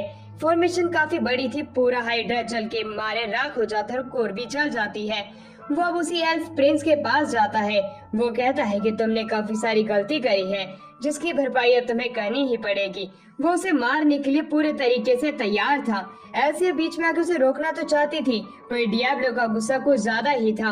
वो उसे रोक नहीं पाती है और जैसे ही वो उसे मारने के लिए आगे जाता है, बीच में श्रेया आके उसे रोक लेती। वो कहती है, एट द एंड ये मेरी फैमिली का मेंबर ही है। मैं चाहती हूँ कि डियाब्लो तुम इसे जिंदा छोड़ दो। मैं नहीं चाहती हूँ कि ये मारा जाए। प्रिंस वहाँ से भागता तो है पर उसकी गर्दन कट जाती है। गर्दन काटने वाला और कोई नहीं बल्कि लॉर्ड होता है। ये लॉर्ड की चाल थी। वो डियाब्लो का इस्तेमाल करके एल्फ किंगडम को पूरे तरीके से नष्ट करना चाहते हैं, पर अब तक तो डियाब्लो उसकी चाल में फंस चुका होता है। उसे काफी देरी में याद आता है कि उसकी वजह से एक बहुत बड़ी गलती हो चुकी है। अभी सभी एल्फ को खत्म कर देगा। वो डियाब्लो को बीच में आने से मना करता है और कहता है कि तुम बीच में आए तो तुम मारे जाओगे। उसके ऊपर वो एक केज लगा देता है। एल्सिया जो होती है उसे रोकने के लिए अपनी पूरी कोशिश तो करती है, पर लॉर्ड जो होते हैं वो एक पावरफुल लेफ्टिनेंट जनरल रह चुके हैं, इसलिए वो उसके स्वॉर्ड को बीच में से ही काट देते हैं। वो काफी ज्यादा फास्ट से। डियाब्लो को ये बात पता थी कि इसका लेवल 100+ होगा। इसको हराना उतना भी आसान नहीं होने वाला है, इसलिए वो उस केज को तोड़ने की अपनी पूरी कोशिश करने लग जाता है। वो केज की कोर की तरफ बढ़ रहा होता है, अपनी एनर्जी फ्लोस में डालते हुए, और उसे ब्रेक कर देता है। इस प्रकार लॉर्ड को भी उसमें थोड़ा इंटरेस्ट आ जाता है। दोनों एक दूसरे से फाइट करना चाहते थे। लॉर्ड कहते हैं, डियाब्लो तुम खुद को सेल्फ प्रोक्लेम डेमन लॉर्ड कहते हो, आज पता चल जाएगा। दोनों के बीच में फाइट होती है जहाँ पे कि डियाब्लो जो होता है उसे पता है कि लॉर्ड जो है स्पीड में काफी ज्यादा तेज है। अगर उसे हराना है तो दिमाग से हराना होगा। उतनी ही देर में लॉर्ड जो थे उसके ऊपर तेजी से स्वॉर्ड से अटैक करते हैं और उसके फेस पे काफी कट लगा चुके होते हैं। डियाब्लो का पहली बार था जब उसके ऊपर इतने ज्यादा अटैक हुए थे और उसका खून उसका इतना बहा था। वो लैंडमाइन बिछा देता है। वो लैंडमाइन के सारे पैटर्न को लॉर्ड देख चुका था। वो उसे ज्यादा टाइम भी नहीं लगता और उन पैटर्न्स को समझ भी जाता है। वो कहता है कि पहली बार मैंने देखा है किसी ने मुझे 30 साल के अंदर चोट पहुंचाई है। वो आगे बढ़ता है, पर इतनी ही देर में डियाब्लो जो था अपनी एक लैंडमाइन को ऑन कर देता है और वो लॉर्ड को एक बर्फ के अंदर कैद कर देता है। इस तरह का अटैक जो है बहुत समय से ही डियाब्लो अपने दुश्मन पे करता हुआ आ रहा था। वो स्किल था, पर वहीं पे लॉर्ड उस शील्ड को तोड़ देते। उसके पास स्वॉर्ड से अटैक करने जाते तो है, पर एक ब्लास्ट होता है। वो उसी लैंडमाइन की मदद से था जो कि डियाब्लो ने बिछाई थी। इस प्रकार लॉर्ड जो है वहीं पे हार जाते हैं। डियाब्लो कहता है कि मुझे कमजोर लोगों से लड़ने में कोई दिलचस्पी नहीं है। अब तुम हार चुके हो, तुम यहाँ से जा सकते हो। पर दूसरी तरफ लॉर्ड कहता है, अगर मैं यहाँ से चला जाता हूँ तो मैं किंग को तुम्हारे बारे में सारी चीज झूठ बोलूंगा, जिससे कि किंग तुम्हें मारने के लिए बेसब्री से इंतजार कर रहा होगा। इस वजह से अब वो और भी ज्यादा डर रहा था। एल्सिया बीच में आके कहती है, तुम कुछ भी कहो पर मैं किंग के पास जाके तुम्हारी सारी चीजें बता दूंगी। इस वजह से लॉर्ड को पीछे हट जाना पड़ता है। इस प्रकार वो जीत तो चुका था। उसी दौरान वहाँ पर रैम आती है। रैम कहती है कि हमने श्रेय को हील तो कर दिया है, पर उसके भाई को हील नहीं कर पाए, वो वहीं पे मर चुका है। अब वहीं पे डियाब्लो जो होता है श्रेय के पास जाता है। उसका भाई मर चुका था। वो उसे तसल्ली देने की कोशिश करता है। श्रेय रोने लग जाती है कहते हुए कि इसमें तुम्हारी कोई गलती नहीं है, ये सिर्फ उसके कर्मों का फल था जो कि उसे मिल चुका है। अगले दिन हमें दिखाया जाता है डियाब्लो सो रहा था। उसने काफी सारी एनर्जी का इस्तेमाल कर लिया था, इस वजह से अब उसे नींद आ रही थी।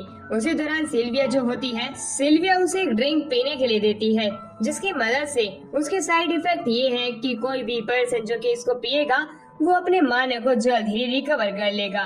डियाब्लो ऐसी वायन सुन के खुश हो जाता है। वो उसे पी भी लेता है, पर उसका नशा उसके पूरे शरीर के अंदर चढ़ चुका था। वो अपने आपे में नहीं होता है। वो सिल्विया को पकड़ लेता है। सिल्विया काफी ज्यादा शर्मिंदा होने लग जाती है कि उसके साथ में डियाब्लो ये क्या कर रहा है। वो उसे कहती है, अगर इसके बाद कुछ भी होता है तो उसकी जिम्मेदारी तुम लोगे। एल्सी अपनी बात तो कंप्लीट कर चुकी थी, पर वो डियाब्लो की तरफ देखती है। डियाब्लो इतनी देर से मूवमेंट नहीं कर रहा है। उसकी आंखें बंद होती है। वो सो चुका था। वो अब और भी ज्यादा शर्मिंदा हो जाती है। कैसल के अंदर हमें एल्सिया को दिखाया जाता है। जो कि एम्प्रेस से मिलने आई थी, वो सारी न्यूज वहाँ पे बता देती है। उतनी ही देर में वो पीछे देखती है, वहाँ पे एक पहला दिन धीरे धीरे करके बढ़ रहा होता है, जो कि डेमंस को मारने का काम करता है। एल्सी उससे पूछती है कि वो यहाँ पे क्यों आया है, जिसपे वो बताता है मैं डेमंस को खत्म करके आया हूँ, मैं अब और भी डेमंस को मारने के लिए जा रहा हूँ। सुनने में आया है सिटी के अंदर डेमंस आने वाले हैं। ये बात कहने के बाद में वो एल्सिया के पास से गुजर जाता है।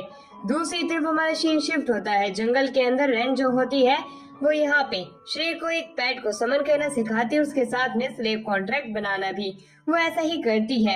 एक पिजन के साथ में वो स्लेव कॉन्ट्रैक्ट बना लेती है। डियाब्लो बताता है तुम इसके साथ में अपने विजन को शेयर कर सकती हो, इसकी मदद से तुम्हारी पावर काफी गुना बढ़ जाएगी और तुम दूर तक का देख पाओगी।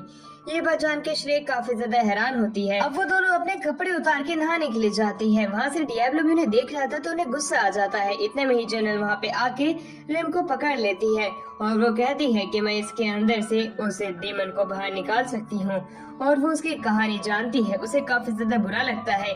वो उसकी मदद करने के लिए तैयार हो जाती है। श्रेय को जब ये कहानी पता चलती है तो वो भी उसे गले लगा लेती है। अब डियाब्लो भी चाहता था कि रेम जो है वो अपनी एक नॉर्मल जिंदगी जी सके, इसलिए वो लोग भी तैयार हो जाते हैं। जनरल से वो पूछते हैं कि हमें क्या करना पड़ेगा। वो कहती है मैं इसे बड़े ही प्यार से बाहर निकाल दूंगी, उसके अंदर यहाँ पे रेम का भी कुछ भी दिक्कत नहीं होने वाली है। इसी वजह से डियाब्लो इस डील को मारने के लिए तैयार हो जाता है। दोनों एक दूसरे के ऊपर अपना वेपन रख देते हैं और एक दूसरे से वादा करते हैं कि इसके बीच वो किसी को नहीं लेके आएंगे। 3 दिन बाद उन्हें एक टावर में मिलने के लिए बुलाती है। एल्सिया वहाँ पे घूमने लग जाती है, उन्हें इनसे बाहर लेके आती है, क्योंकि एक पहले दिन यहाँ पे घूम रहा है जो कि डीमंस को मार देता है और वो काफी ज्यादा खतरनाक है, यहाँ तक कि लॉर्ड से भी ज्यादा। ये बात जानकर सभी लोग हैरान थे, पर एक गली के नुक्कड़ पे उन्हें वही पहले दिन की आवाज आती है। एल्सिया जो होती है वो काफी ज्यादा घबरा जाती है कि यहाँ पे कैसे आ गया। उसी दौरान वो खुद को इंट्रोड्यूस कराता है। वहीं दूसरी तरफ डियाब्लो खुद का इंट्रोडक्शन कराता है, मैं हूँ डेमन किंग। इसी वजह से उस पहले दिन को काफी ज्यादा गुस्सा आ जाता है। वो अपनी आग का इस्तेमाल करता है और उसे पत्थर का बनाने की कोशिश तो करता है, पर डियाब्लो के रिंग से उसका अटैक रिफ्लेक्ट हो जाता है और वो खुद ही पत्थर का बन जाता है। उसके साथ ही उसे वहाँ से ले जाते हैं। वो लोग काफी ज्यादा डर चुके थे कि एट दी एंड यहाँ पे हो क्या गया था। एल्सिया भी हैरान थी। अब काफी समय बीत जाता है, यानी कि पूरे 3 दिन हो चुके होते हैं। वहीं एल्सिया भी उनकी मदद करना चाहते थे, जिसके ऊपर रेन जो होती है उसे ले जाने के लिए मान जाती है। ये टावर वही था जहाँ पे डियाब्लो को समन किया गया था। वहाँ पे एक प्लेटफॉर्म बना हुआ था। उसी दौरान वहाँ पे वही जनरल आ जाती है। वो उसे उस प्लेटफॉर्म के ऊपर लेटने के लिए कहती है। उसी के बाद वो चीज को शुरू कर सकते हैं, यानी कि डीमन को बाहर निकालने वाले रिचुअल को। अब रेम को वो आगे जाने के लिए कहता है, क्योंकि यहाँ से जो कुछ भी होगा उसके लिए डियाब्लो तैयार रहेगा। रेम ये बात सुनकर काफी ज्यादा खुश हो जाती है और वहाँ पे लेट जाती है। उसके पेट के ऊपर वो हाथ रखता है और उस एनर्जी को महसूस करने की कोशिश करता है जहाँ पे कि वो डीमन है, जिससे कि वो सील को ब्रोक कर सके। वो सील को ब्रोक भी कर देता है। जैसे ही सील टूटती है वही डीमन बाहर आता है, जो कि एक लड़की होती है। वो लड़की आ गई होती है। उसी दौरान डियाब्लो से फाइट करने के लिए तैयार था। लड़की एक फाइट का मुकाबला सुन के खुश हो जाती है, अपनी एनर्जी रिलीज तो करती है। जनरल भी उसे उस पर अटैक करने के लिए कहती है, पर वो भूल चुके थे कि फाइट कैसे करते हैं। अब उसे कुछ समझ में नहीं आ रहा था। उसी दौरान जनरल कहती है कि तुम्हें लोगों को मार देना चाहिए। श्रेय कहती तुम लोगों को क्यों मारती हो, जिस पर कहती है तो मुझे भी नहीं पता। यानी कि डियाब्लो को एक बात पता चल चुकी थी कि इसकी याददाश्त खो चुकी है, हम इसे अपनी साइड ला सकते हैं। इसलिए वहीं पे लड़के शुरू हो जाते हैं कि तुम्हें लोगों को नहीं मारना चाहिए, लोगों को मारना बुरी बात होती है, तुम एक अच्छी लड़की लगती हो। वहीं डियाब्लो हैरान था कि आखिरकार ये कहानी का प्लॉट किस तरफ जा रहा है। वहीं पे वो जो डेमन लेडी होती है उसे श्रेय कुछ कुकीज खाने के लिए देती है। वो कुकीज उस डेमन लॉर्ड को काफी ज्यादा अच्छी लगती है, जिसमें वो बताते हैं कि इंसान बनाते हैं, जिसमें वो कहते हैं तो मैं इंसानों को नहीं मारूंगी। एल्सिया ये बात सुन के हैरान थी। वो वहाँ से जाने लगते हैं। इतनी देर में वहाँ पे एक फॉरेन मॉन्स्टर आता है जिसका नाम ऑल होता है। ऑल जो था वो डेमन लॉर्ड को देख के काफी ज्यादा खुश था। वो उससे उसके ऑर्डर मानता है और कहता है कि हमें इंसानों पे अटैक करना चाहिए। वो मना कर देती है क्योंकि फिर कुकीज कौन बनाएगा। और एक बात पता चलती है, इसकी समनिंग के दौरान इसके अंदर कुछ दिक्कतें आ चुकी थी, इसलिए वो डेमन लॉर्ड नहीं रही है। वहीं पे जनरल से बचाने की कोशिश तो करती है, पर ऑल उस पे अटैक करने लग जाता है। उसी दौरान बीच में हमारा डियाब्लो भी आ जाता है। क्योंकि जनरल जो होती है उससे अच्छे से फाइट नहीं कर पाती और हार जाती है। डियाब्लो उसके ऊपर अटैक करता है। उस साल को पता चल चुका था कि वो डियाब्लो से फाइट में नहीं जीत सकता है, इसलिए वो डायरेक्ट उसी डेमन लॉर्ड पे अटैक करने के लिए आगे जाता है, पर रेम बीच में आके उसे बचा लेती है। आउल जो था अपनी जान बचा के वहाँ से बड़ी मुश्किल से भागता है। वहीं पे डेमन लॉर्ड अब उससे पूछती है कि आखिरकार तुम मेरी जान क्यों बचाई थी, जिसके ऊपर जनरल कहती है कि आप यहाँ से चले जाएं तो अच्छा रहेगा, सिटी के अंदर मॉन्स्टर नहीं आ पाएंगे। वो लोग अब सिटी की तरफ बढ़ने लग जाते हैं। अब हमें कमरे के अंदर दिखाया जाता है कि कैसे वो तीनों के तीनों लेटे हुए थे। उसी दौरान वो डेमन लॉर्ड जो होती है वो कहते हैं मुझे क्या करना चाहिए, मैं इंसानों के साथ रहना चाहती हूँ। डियाब्लो एक प्लान सोचता है और उसे एक नाम देता है, उसका नाम क्लेन रखता है और साथ ही में उसे कुछ कपड़े भी पहनने के लिए देता है जिससे कि ह्यूमन सोसाइटी में रह सके। यहीं पे उसका काफी सारा माना यूज हो चुका था, इसलिए डेमन लॉर्ड ने उसे अपना माना शेयर करते हुए देती है। अगले दिन वो लोग अब बाजार के लिए निकलते हैं। वो मार्केट घूमने लग जाते हैं। इस बार क्लेन ने कपड़े दूसरे रंग के पहने हुए थे, इसी वजह से लोग उसे पहचानने में कोई भी नहीं आ रहा था। वो खुशी से चल रही होती है। वो लोग सिटी के अंदर घूमने लग जाते हैं। घूमते घूमते श्रे और उस डेमन लॉर्ड की कब ज्यादा बॉन्डिंग बढ़ जाती है। से डियाब्लो मिलता है और उसे सारी चीजें बता देता है कि एक डेमन क्वीन है और ये हमारे साथ रह रही है, इसकी याददाश्त जा चुकी है। पर सिलिस को एक चीज ये जरूर पता थी, जब भी इसकी याददाश्त आएगी तभी इंसानों पे कहीं खतरा न बन जाए, इसलिए डियाब्लो को इसके ऊपर नजर रखनी पड़ेगी। पर वहाँ पे तो डेमन लॉर्ड उसे दिखाई नहीं दे रही थी। आखिरकार वो कहाँ गई, वो उसे ढूंढते भी है। एलिस के पास में डेमन लॉर्ड भी थी और रेम भी थी। उन्हें ढूंढते ढूंढते काफी देर हो जाती है। अब रेम उससे पूछती तुम क्या कर रही हो, जिसमें वो कहती है मैं इसका इस्तेमाल करने वाली हूँ, इससे मैं इंसानों को खत्म कर दूंगी। वो हैरान थी कि एलिस ऐसे क्यों बोल रही है। एलिस कोई सैडिस्ट पर्सन लग रही होती है। पीछे से आवाज आती है, वो पहले दिन की होती है। पहला दिन वहाँ पे आके कहता है एलिस तुमने अपना मिशन पूरा कर लिया। ये बात सुनकर रेम भी हैरान होती है। वहाँ पे हमें पता चलता है कि पहले दिन जो है वो उसी के साथ मिला हुआ है। वो अपने पेट को समन करती है उससे फाइट करने के लिए। कुछ समय तक पेट अच्छे से परफॉर्म करता है, पर एट द एंड वो भी उनके सामने कुछ नहीं कर पाता। अब वो उसी जगह पे उस पेट को मार देते हैं, जिससे कि रेम भी बेहोश हो जाती है। उसकी आंखें जब खुलती हुए केज में थी, उसके साथ में बैठी हुई थी वही डेमन लॉर्ड। डेमन लॉर्ड कहती है कि मुझे सारी बातें याद आ चुकी है। अब कैलिन जो थी वो कहती मुझे तुम्हारी मदद करनी पड़ेगी चाहे कुछ भी हो जाए। गार्ड लोग जो होते हैं उन्हें एक जगह पे ले जा रहे होते हैं। दोनों बातों ही बात हमें काफी ज्यादा अच्छे दोस्त बन जाते हैं और उन दोनों की बॉन्डिंग भी काफी ज्यादा अच्छी हो जाती है। कैलिन कहती है कि तुमने काफी कुछ सहा है मेरी वजह से, जिसके ऊपर वो कहते हैं कोई बात नहीं, ये मेरी डेस्टिनी थी, अभी हम यहाँ से आजाद भी होंगे। और वो काफी ज्यादा कुकीज खाने लग जाती है। तो दूसरी तरफ हमें दिखाया जाता है जब हमारे सीन यहाँ से शिफ्ट होता है, उन्हें एक चर्च में लेके आया जाता है। यहाँ पे उन्हें टॉर्चर किया जाएगा। टॉर्चर करने की मदद से वो उस डेमन लॉर्ड के असली रूप को बाहर लेके आ पाएंगे, इसलिए टॉर्चर के लिए वो रैम को सामने रखते हैं और उसके ऊपर अलग अलग तरह के एक्सपेरिमेंट करने लग जाते हैं। शुरुआत में तो डेमन लॉर्ड से रुकने के लिए कहती है, पर वो रुकते नहीं है। वो उसे एक एक करके मारते जाते हैं। डेमन लॉर्ड को काफी ज्यादा गुस्सा आ चुका था। वो अपने असली रूप में आने लग जाती है। काफी ज्यादा गुस्सा थी। पहले दिन के अब और भी ज्यादा भरोसा हो जाता है, इसलिए वो अब उसी ही पूरे तरीके से खत्म कर देता है। अपने साथी को खत्म देख के डेमन लॉर्ड को काफी ज्यादा गुस्सा आ जाता है। वो उसी जगह पे उस पहले दिन को खत्म कर देती है और जब वो अपने असली रूप में आती है चर्च डिस्ट्रॉय हो जाता है। आसपास में एनर्जी का फ्लो बढ़ जाता है। डियाब्लो को ये चीज पहले से ही पता चल जाती है कि यहीं पे डेमन लॉर्ड होगी। वो वहाँ पे जाता है उसे रोकने के लिए। वो तैयार था, पर श्रेय को ये बात पता चल चुकी थी कि रेम काफी ज्यादा तकलीफ में है, उसे उसकी मदद करनी पड़ेगी। इस वजह से डियाब्लो जो होता है काफी सारे हीलिंग पोशन जो कि उसने उस समय बनाए थे वो बाहर निकालता है और वो श्रेय को दे देता है। कहता है तुम्हें रेम को बचाना होगा चाहे कुछ भी हो जाए, तुम्हें ये चीज करनी पड़ेगी, ये मेरा तुम्हारे लिए ऑर्डर है। और वो खुद इस डेमन लॉर्ड से फाइट करेगा और इसे सेंस में लेके आएगा। डेमन लॉर्ड अपने असली रूप में था। वो बहुत ही ज्यादा बड़ा था। दोनों के बीच में फाइट शुरू हो जाती है, जहाँ पे डियाब्लो को काफी तकलीफ तो आ रही थी उससे फाइट करने में, क्योंकि वो उसे ज्यादा इंजर नहीं कर सकता है क्योंकि वो उसकी शादी है। वहीं पे हमें दिखाया जाता है रेम को। हमारी श्रेय जो होती है हील करने की अपनी पूरी कोशिश करती है, पर वो कुछ भी बोल नहीं रही थी। वो अभी भी बेहोश थी। उसे डर लगने लग जाता है कहीं रेम मर तो नहीं जाएगी। पर तभी रेम जो होती है अपनी आंखें खोलती है, वो ठीक होती है। रेम कहती है कि मुझे डेमन लॉर्ड के पास लेके चलो, मैं उसे ठीक कर दूंगी। एलिस ने हमें धोखा दिया है, बाकी लोगों के साथ में मिलके हमें उन्हें पकड़ना होगा। दूसरी तरफ हमें दिखाया जाता है कि कैसे डेमन लॉर्ड जो होते हैं डियाब्लो से फाइट करने के लिए तैयार थे। दोनों के बीच में फाइट होती है जिसमें डेमन लॉर्ड के ऊपर काफी ज्यादा तकलीफ पहुंचती है। डियाब्लो का अटैक काफी ज्यादा पावरफुल था। श्रेय अपने साथ रेम को लेके आती है और उसे उसके सेंस में लाने के लिए रैम अपना हाथ उससे हाथ मिलाती है।